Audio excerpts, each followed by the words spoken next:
Bonjour et bienvenue à cette édition de la Tribune TVHR. Avant de recevoir ma première invitée, deux petits mots. D'abord, comme vous le savez, nous sommes maintenant en pleine campagne électorale fédérale. L'élection aura lieu le 28 avril prochain. Et évidemment, la télévision du Haut-Richelieu commencera très bientôt sa couverture de ces élections. On invitera tous les candidats qui vont se présenter dans le comté de Saint-Jean. Ça devrait commencer là, dans la semaine du 7 avril, donc soyez là. Et puis par ailleurs, la semaine dernière, avec la candidate du district 7, Caroline Côté-Larose, on a parlé de la situation de la bibliothèque de l'Acadie. Eh bien, sachez que depuis, la Ville a annoncé qu'elle relocaliserait la bibliothèque à l'édifice Benoît-Lucier. C'est l'ancien hôtel de ville de l'Acadie. Donc, il y aura notamment une salle d'animation pour des activités culturelles et éducatives.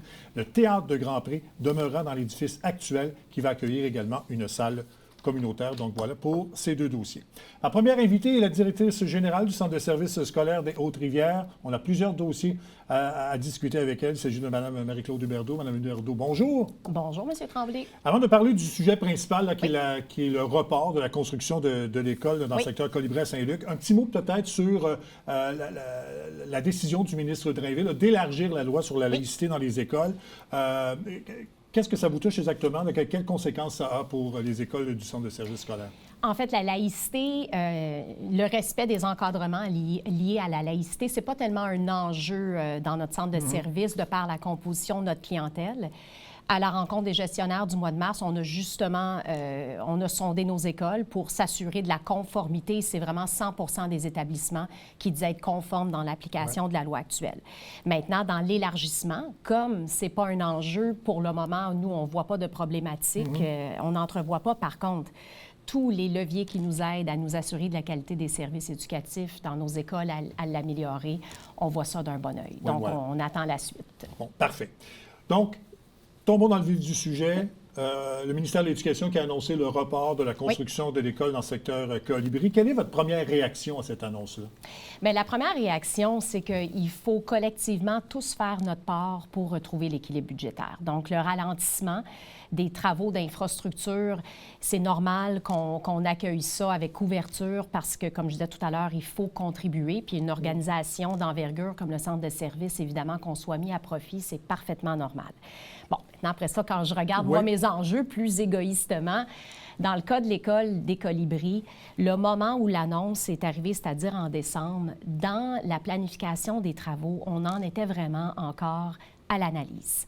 On n'était pas à une première pelletée de terre. Les travaux de construction n'étaient pas réellement débutés dans leurs opérations plus concrètes qui sont visibles. Donc, au niveau des impacts, il est beaucoup trop tôt pour qu'on puisse se prononcer. Il faudra voir si ça dure dans le temps. Mais le type de travaux qu'on est en train de faire, si ça devait arriver à un moment, c'était peut-être celui-ci le plus opportun parce qu'au moment de l'année où ça s'est produit, c'est l'hiver. C'est le genre de travaux qu'on ne peut pas faire à ce temps-là de l'année de toute manière. Je pense que vous préférez parler d'un projet décalé plutôt que... Oui. C'est ça, hein? Il est, en fait, oui, ça, c'est très important d'apporter la nuance. Le projet est encore autorisé, est encore inscrit à ce qu'on appelle le PQI, le Plan québécois des infrastructures. Il est encore là. Il a encore sa place. On ne va pas retirer le financement qui avait été accordé il y a 2 ans pour la nouvelle école à Saint-Jean-sur-Richelieu. C'est juste qu'on ralentit la cadence des travaux et des dépenses. Donc, je vais poser une question parce qu'il y a certaines personnes, et ça a été discuté ici sur le plateau, là, qui mettaient pas en doute, mais qui s'interrogeaient sur le choix du terrain pour cette école-là. Donc, est-ce que le report pourrait amener une autre réflexion sur le projet ou le projet va rester tel quel au moment où le ministère l'a accepté? C'est pas le report qui pourrait. Dans tous les cas de travaux dans les écoles, il faut s'assurer que le terrain est bien choisi et que le terrain est viable. Donc ça, c'est toutes les analyses que nous sommes en train de faire qui vont confirmer ça. C'est exactement dans ces étapes-là qu'on était rendu. Le site a été choisi, mais il reste encore à confirmer que ça a été le bon choix, c'est ça? Exactement. Et ça, c'est pas propre à la situation du Centre de services scolaires des Hautes-Rivières et ce terrain-ci. Les travaux se font comme ça dans l'ensemble des projets d'ajout d'espace au Québec. Donc, ce n'est pas du tout le fait qu'on ralentisse la cadence qui pourrait avoir un impact sur ça. Pas du tout. Bon, parfait.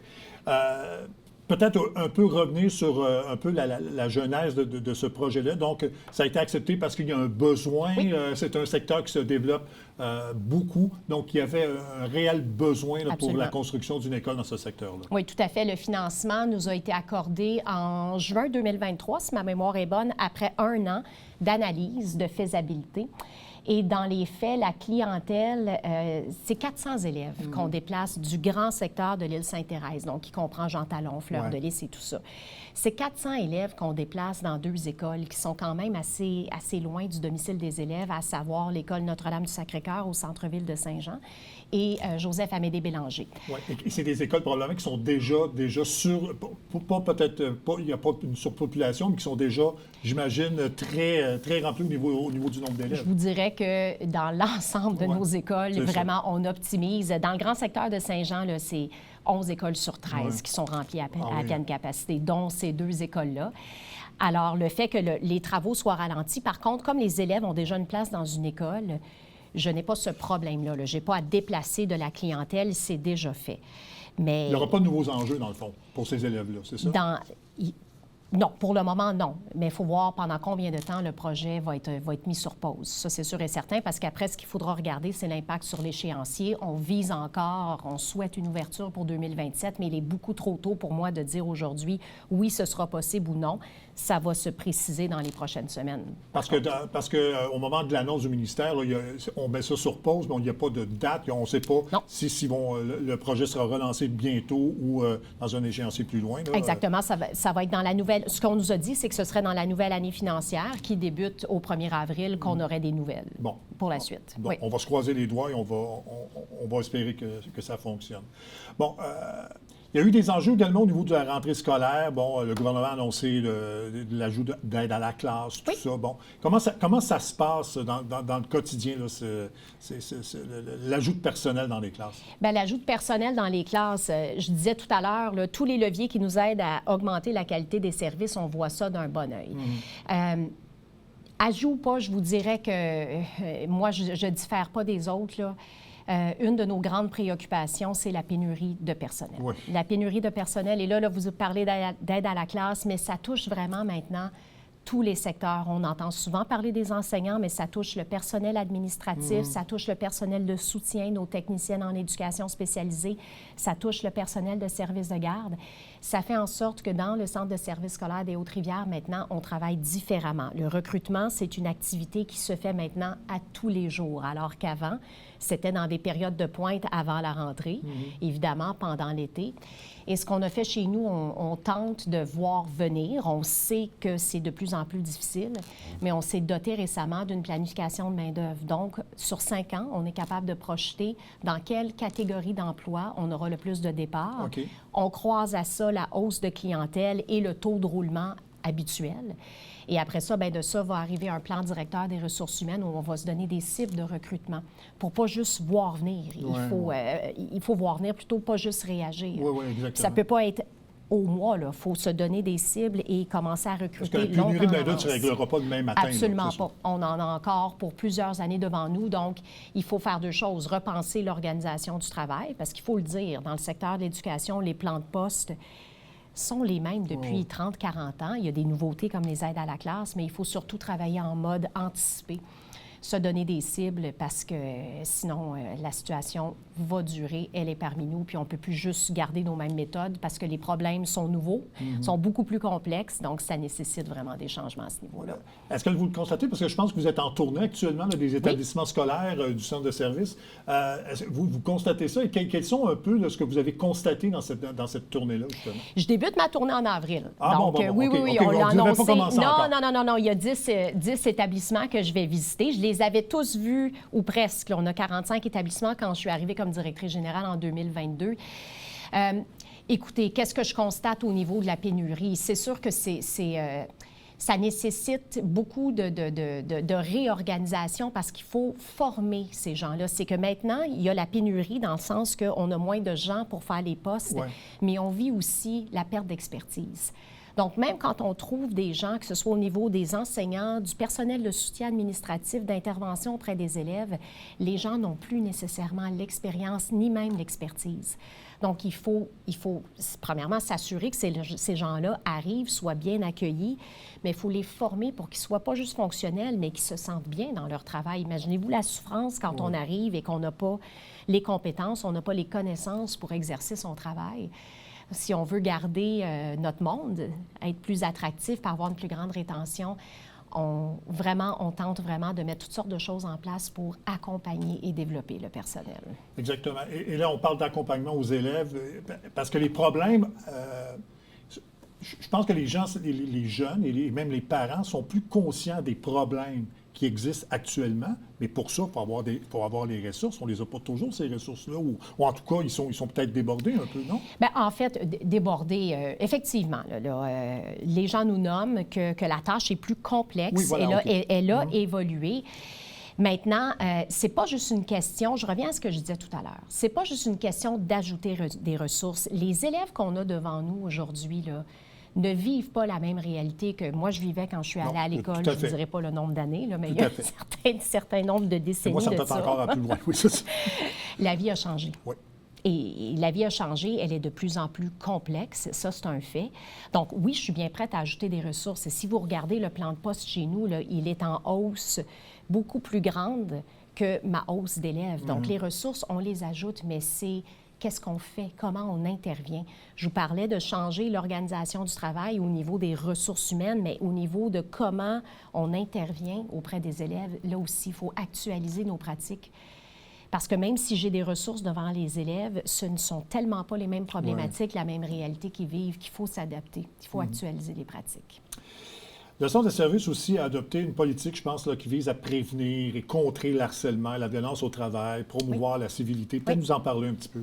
En fait, on a adopté une politique en décembre qui était une actualisation d'une politique qu'on avait déjà, qui concernait le harcèlement psychologique principalement.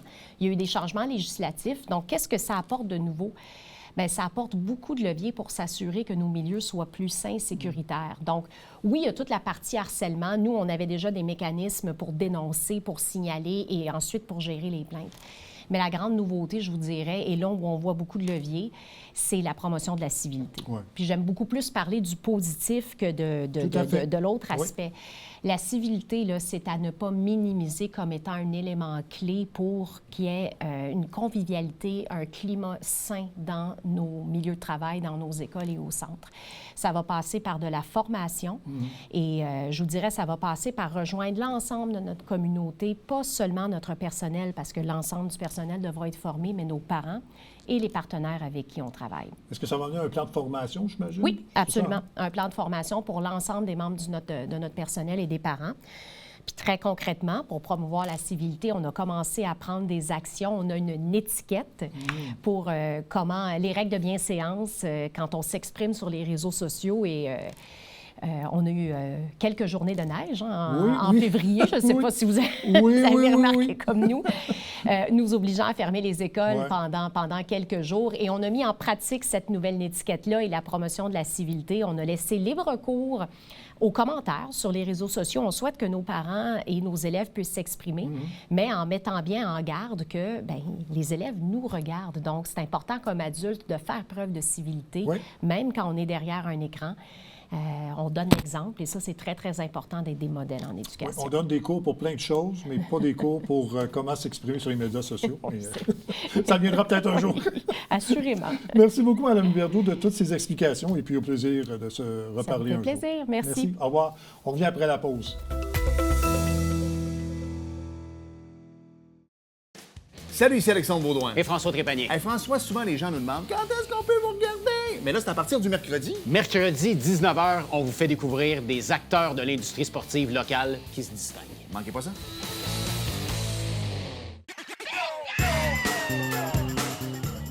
Vous êtes un adepte du bingo? Télébingo vous permet de jouer dans le confort de votre foyer. 4 500 $ en prix à gagner. Et pour ce faire, vous devez vous procurer un livret comme celui-ci au coût de 9,50 $ chez un de nos détaillants, dont la liste apparaît sur notre site Internet tvhr9.com. Donc, c'est un rendez-vous dimanche matin à 9h30. Télé Bingo.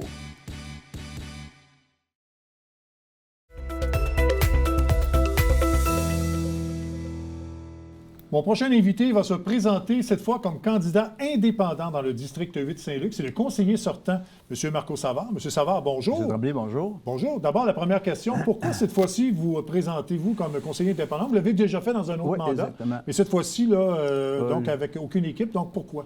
Justement, pour ne pas être attaché à des lignes de parti, parce qu'on sait combien ça va se dérouler durant la campagne électorale. Il y a plusieurs, 3 à 4 équipes actuellement qui s'annoncent. Donc, je vais laisser le monde faire leur travail, leur présenter leur vision à eux.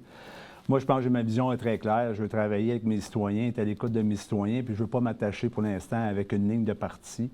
Puis je peux vous dire, durant mes 2 derniers mandats, deux mandats, j'ai été comme candidat indépendant. Mon travail, je sais comment m'y prendre pour être à l'écoute de mes citoyens, puis présenter mes projets puis mes dossiers envers mes collègues, puis aussi envers la direction générale, parce que notre travail puis nos orientations sont basées sur la présentation avec la direction générale. Donc, je suis assez en force, si on veut, pour bien convaincre les élus qui vont être, les candidats qui vont être élus. Donc, vous diriez que votre expérience politique fait en sorte que vous pouvez négocier avec peu importe qui sera à la mairie et les conseillers autour de la table pour gérer vos dossiers. Tout à fait. Puis je pense que c'est une des raisons, d'ailleurs, que je suis retombé indépendant. Puis depuis que je suis tombé indépendant, vous avez regardé le dossier du plan de vision des golfs. J'ai travaillé fort, puis on est arrivé à une porte ouverte, présentation des citoyens. Puis c'est un dossier qui traîne depuis plusieurs années. J'étais en équipe avec l'équipe de Mme Bouchard. J'ai changé ma formation indirectement. Cependant, qu'on voit, à partir du moment que j'ai tombé avec pas de ligne de parti, j'ai tout de suite foncé dans le dossier qui était aussi écrit dans mon programme électoral, de créer un genre de plan de vision à long terme pour le secteur des golfs. Bon, bien justement, parlons-en de ça. Je vous avais reçu pour en parler. Oui. Depuis ce temps-là, il y a une pétition en faveur, justement, de ça. D'autres s'y opposent. Vous allez avoir à négocier avec ça, mais peut-être un peu résumer encore votre pensée et comment vous allez convaincre peut-être ceux qui sont plus réticents à ce projet-là de se joindre à ce dossier des golfs? Il faut dire avant tout, avec l'appui des citoyens, le groupe Regroupement Saint-Luc, qui ont appuyé cette démarche-là, en dedans de 20 jours, on a ramassé près de 900 signatures sur Internet. Ce qui fait qu'on démontre vraiment que c'est un bon plan avec compromis. Maintenant, pour convaincre la suite des choses, pour aller dans le processus, on doit avoir aussi des analyses financières qui vont être attachées à ça. Au moins, ce qu'on a actuellement, ce qu'on n'avait pas auparavant, c'est un plan de vision. À ce moment-là, comment on va procéder dans le futur avec ce plan de vision-là?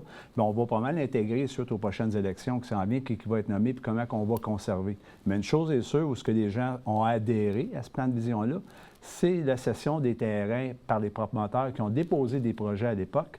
Puis on parle toujours de 75 à 80 % qui vont être cédés à la ville pour fonds de parc. À ce moment-là, qu'est-ce qu'on va faire comme utilisation de fonds de parc dans le temps? Bien, ça sera à nous autres, les Joannais, de décider ce qu'on s'attend de cette bonification-là d'espace vert, parce qu'on en a très peu. Puis on a aussi un autre côté volet, évidemment, habitation, qu'on est en manque et en pénurie à Saint-Jean-sur-Richelieu. Fait que je crois que la formule du compromis est vraiment la plus adéquate au moment où on se parle. C'est pas parfait. Je comprends que des gens sont peut-être plus près, si on veut, de la conservation. Cependant, mais on ne peut pas avancer une ville en conservant tout, évidemment, sur des espaces qui ne nous appartiennent pas.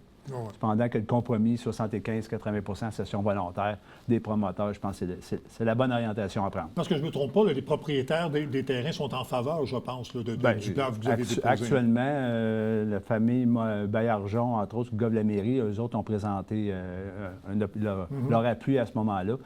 Il faut penser aussi qu'on veut aussi créer un espace de vitalité, entre autres, avec une passerelle du transport actif. Du transport actif, on parle surtout de pistes cyclables, sentiers piétonniers. Fait que c'est là qu'on doit avancer, parce que nous, à Saint-Luc, dans mon district, on est enclavé. Fait que j'ai pas d'accès à part du chemin Saint-André, j'ai pas d'accès, entre autres, on n'a pas le droit d'utiliser les viaducs d'autoroute du boulevard Saint-Luc. Le MTQ nous laisse l'autorisation directement, mais légalement, on n'a pas le droit. Fait que donc, il faut vraiment désenclaver cette zone-là le plus tôt possible. Puis c'est pour ça que cette zone-là va être probablement à donner une vitalité intéressante pour mes citoyens. C'est ça que vous appelez le plan de vision là, pour Bergère des Échevins? Exactement, c'est le plan de vision qu'on parle. Parce qu'on a aussi la section du chemin Saint-André, qui est le secteur Bergère, qu'à l'époque, en 2011, on avait octroyé un montant d'argent pour faire l'acquisition de ces terrains-là. On est à présentement à la hauteur de 2 millions d'investis dans le secteur de la Bergère qui est près du chemin Saint-André. Ouais. Donc, ce secteur-là, il ne faut pas mettre l'argent dans le vide en tant que ville et en tant que bon gestionnaire. Donc, il va falloir créer quelque chose d'ici quelques années dans cette zone-là. Bon. Ça, c'est le gros dossier, je pense, de Oui. votre district. Mais il y a des réalisations qui ont été faites là, Oui. au cours des dernières années. Et je pense que l'urbanisation du boulevard Saint-Luc, là, entre Saint-André puis la 35, je pense que c'est un des dossiers importants pour vous. Oui, c'est un dossier pour voir. À l'époque, le cœur de Saint-Luc avait quasiment pas même de trottoir. Fait que donc, ça a apporté aussi une telle idée encore avec du développement commercial qui a amené évidemment un besoin aux citoyens. Fait que les centres commerciaux se sont développés. Jean Coutu, exemple, sans les nommer. Des agrandissements, mettons comparables, la pharmacie de Grand qui ont agrandi aussi. Donc, tout ça, ça amène des nouveaux petits commerces. Puis ça crée évidemment un lien d'approchement pour les citoyens de mon secteur. Ouais. Je pense qu'il y a aussi, en fait, vous aimeriez avoir plus d'événements de quartier, en fait, pour dynamiser un peu votre secteur, là. Est-ce que vous avez des idées, un plan là-dessus? Bien, peut-être, bien, pas directement. On a commencé à travailler un peu avec le service des loisirs pour justement voir s'il n'y a pas des secteurs à Saint-Jean qu'on pourrait, entre autres, justement, donner un peu d'événements. Là. On est là-dessus, honnêtement, sans tout dévoiler. Il faut comprendre qu'à un moment donné, j'ai un programme électoral qui va s'en venir d'ici peu de temps, donc je ne veux pas tout élaborer en sachant peut-être que d'autres vont copier ce que j'écris. Mais en tout cas, tout ça pour en rire, là, mais cependant, il y a de quoi à faire là, pour animer un peu le secteur. On a un beau parc Père-Benoît, il y a des activités à cet endroit-là, le terrain synthétique soccer, on a le terrain de Balmol. On a de l'espace pour avoir ce engouement-là pour créer un petit peu de plaisir. Est-ce que vous souhaiteriez aussi avoir plus de sécurité dans les rues là, un peu plus locales? Bien, ça a toujours été un problème. C'est pas juste dans mon district. Là. Généralement, là, c'est un peu partout. Les problèmes de sécurité, certaines personnes prennent de l'âge, malheureusement, elles se sentent moins sécures. Une meilleure surveillance policière dans les secteurs. Je dis pas qu'il n'y en a pas, mais peut-être que les gens aimeraient bien en avoir un peu plus pour assurer. Malgré qu'il n'y a pas tant de problèmes là, à certains moments donnés. On dirait que c'est comme des crues. Là. Ouais. Il arrive malheureusement quelques événements, là, mais on en souhaite le moins possible. Ouais. Plus globalement, je pense qu'il y a le secteur de l'aéroport là, que vous souhaiteriez qu'on optimise davantage, surtout les terrains non utilisés autour de l'aéroport. Le dossier, évidemment, dans le développement économique par la zone de l'aéroport est un secteur, un grand terrain de jeu, évidemment, pour y faire de la zone d'innovation avec la création d'emplois. Puis je pense qu'on doit développer cette zone-là. On a fait dernièrement des acquisitions sur certains terrains, donc il faut y amener des infrastructures. Puis ça, c'est tous des investissements qui ont commencé, si on veut, depuis les 3 dernières années. Fait que donc, tout ça, d'après moi, d'ici les 2 prochaines années, on va déjà avoir commencé cette démarche-là. À cette heure, il s'agit de la promouvoir avec les gens d'affaires, les gens de la communauté, d'investir à ces endroits-là, puis créer une zone d'innovation qui pourrait peut-être satisfaire beaucoup pour notre secteur. Parce qu'on comprend que plus qu'on a de l'investissement commercial ou industriel, permet d'abaisser un peu nos taux de taxes foncières comme citoyens. En fait, ça génère plus de revenus. Ce qui a été discuté ici, là, on souhaite que Saint-Jean diversifie un peu ses sources de revenus pour en avoir davantage. Donc, ça s'inscrit là-dedans. Ça s'inscrit effectivement là-dedans. Fait que ça serait un bon point. Mais quand même, on a bien avancé. Vous savez que je suis sur le développement économique comme sur le conseil administratif, qui permet pas mal. On a beaucoup d'avancements, je vous dirais, puis c'est très, très rassurant pour l'avenir pour ce secteur-là. Bon. C'est dans l'air du temps. On parle beaucoup aussi de faire rayonner Saint-Jean. Je pense que c'est une ville qui mérite un plus grand rayonnement. C'est ce que vous souhaitez, j'imagine, et de quelle façon on pourrait le faire, là? Autre le fait d'amener peut-être plus d'industrie et d'entreprises ici. Bien, je pense qu'on en a quand même une bonne partie. On voit quand même que Saint-Jean est en développement d'événementiel. On a le Festival Montgolfière actuellement qui a très bien fonctionné, heureusement, l'année passée. Il reste encore d'autres idées qui pourraient venir surmerger de tout ça. Mais il reste que de terminer le plan de vision qui avait été élaboré dans le centre-ville de Saint-Jean-sur-Richelieu va amener cette vitalité-là. Parce qu'il reste encore des travaux à faire, mais un coup, ces travaux-là vont être faits, vont justement donner un plaisir de venir à Saint-Jean, puis on a quand même une belle fenêtre sur la rivière Richelieu. Donc, il faut aller, il y a les embarcations nautiques, il y a des restaurations, des restaurants aussi. Fait que donc, ça va tranquillement pas vite montrer une ampleur de la belle ville de Saint-Jean-sur-Richelieu. Et vous parlez de la rivière Richelieu, est-ce qu'on pourrait en faire davantage pour justement faire connaître ou développer la rivière Richelieu, qui est magnifique, là? Il n'y a pas beaucoup de villes au Québec qui peut se vanter d'avoir ça. Les plaisanciers nautiques, eux autres, ça leur prend des petits restaurants, des accès faciles pour se rendre, mettons, dans le Richelieu. Puis quand ils passent en bateau, quand ils voient une belle une amélioration, mettons, pas une amélioration, mais un beau visuel, si on veut, on va dire ça ainsi, un beau visuel du centre-ville, bien, ça apporte un intérêt à possiblement arrêter, manger, puis de peut-être justement encourager des gens commerciaux du secteur. Donc, on pourrait en faire un petit peu plus. Un petit peu plus. Mais ça, je pense que on est rendu là. Parce que c'est un plan de vision, nous autres, on avait à l'époque, en tant qu'ancien conseiller, on va vous dire ça de même, qu'on a commencé à l'époque en 2009, ce plan de vision-là. Puis il nous en reste peut-être pour un autre mandat pour réaliser la finale. Après ça, bien, c'est sûr qu'on a d'autres engagements dans d'autres secteurs de la ville, mais je pense qu'il va falloir s'y investir aussi à d'autres endroits. En tout cas, ce qui a été fait là, dans le coin du canal, ici, là, c'est magnifique. C'est très beau. Parmi vos autres réalisations aussi, là, il y a l'aménagement du débarcadère là, pour l'école de la Savane.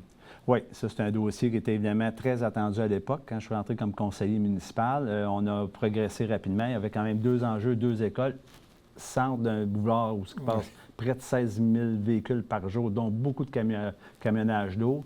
Donc, avec la création du débarcadère, je pense que ça l'a sécurisé. C'est pas parfait parce qu'aujourd'hui, on regarde le trafic augmenter, mais il reste la sécurité n'est pas facile dans cette zone-là. Heureusement, il n'y a pas eu pas d'accident. Donc, mais il faut quand même continuer à amener de la surveillance policière puis sécuriser là, cet endroit-là. Il reste que, cependant, c'est le ministère du Transport qui est Québec. On ne peut pas faire tout ce qu'on veut, mais je veux... parce qu'on a aussi des dossiers d'enjeu qui va peut-être augmenter le trafic sur le boulevard Saint-Luc dans les prochains mandats avec l'ouverture de la voie double sur la 104. Oui, sur la 104. Donc, je comprends que rapidement, on va avoir plus d'influence. C'est pas ce que je souhaite. Je pense que c'est le contraire. Il faut trouver des façons pour réduire la vitesse, l'achalandage de cette zone-là, puis sécuriser notre école et l'école qui est citée là. En 30 secondes, Oui. Quelle est votre vision pour les 4 prochaines années si vous êtes réélu là, au conseil municipal? Bien, évidemment, c'est de terminer les engagements par rapport au plan de vision, créer une super passerelle pour justement, on est à un bon pas d'avance dans ce dossier-là, puis évidemment apporter l'écoute à mes citoyens, je pense que c'est l'enjeu le plus important. Là. On a beau être des bons conseillers, mais si on n'écoute pas nos citoyens, bien, ça ne nous permet pas de mieux avancer pour la ville. Fait que, faut être à l'écoute des citoyens. Puis je m'engage à chaque mandat d'être à l'écoute de mes citoyens, puis je suis quelqu'un qui est très proactif à la réponse d'écoute. Fait que je pense qu'on s'en vient avec un beau mandat pour les prochaines années. Puis vous savez qu'on a déjà commencé bien du travail qui va être réalisé dans 2 ans. Fait que c'est ça comme ça, malheureusement, les élections, c'est un mandat, le travail se fait, mais là, il faut travailler pour créer un autre mandat là, de réalisation. M. Savard, merci beaucoup. C'est toujours un plaisir. Pareillement. Voilà, ça complète pour cette édition de la Tribune TVHR. J'espère que ça vous a plu, mesdames, messieurs. Au revoir, à la prochaine.